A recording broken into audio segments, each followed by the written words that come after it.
before I put this book to rest, in this chapter, with this saga of my life, and start more with happier memories and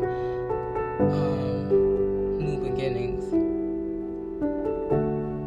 I made a post before I deactivated my Facebook last year, where I said, even though I was getting all the signs and all confirmation, people were actually coming to me to tell me I needed to tell my story, start a YouTube, start doing TikToks. Strangers.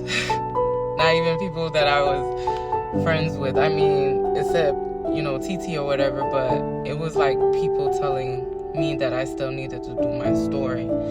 And when I sat down and like really disconnected from everybody, everything, I specifically said, after I found out who I needed to watch out for that was cutthroat at my job also,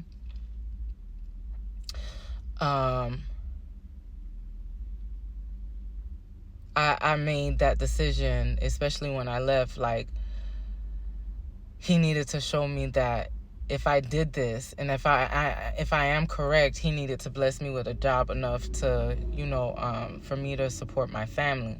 He provided that. Then he told me again to sit. Because of the distance of where the new job was, it paid $5 more than where I was at the hospital.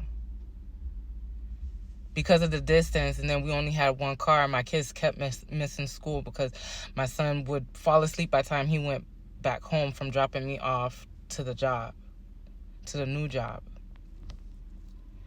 So I ended up having to leave that job.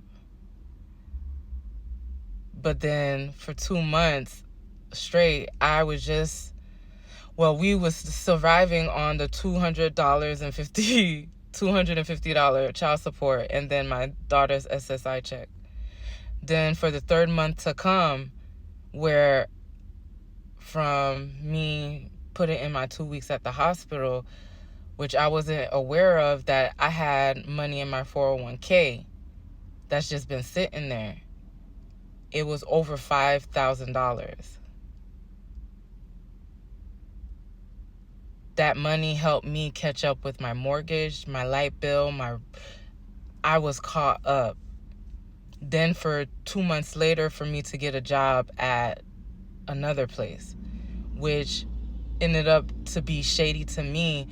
I'm not sure if they were doing fraud or I knew one thing, that they were racist. And mind you, I haven't experienced that until I got to that place. So I ended up sending a whole email out to everybody in the company before I quit, how they were treating their employees and how management was very unfair and racist.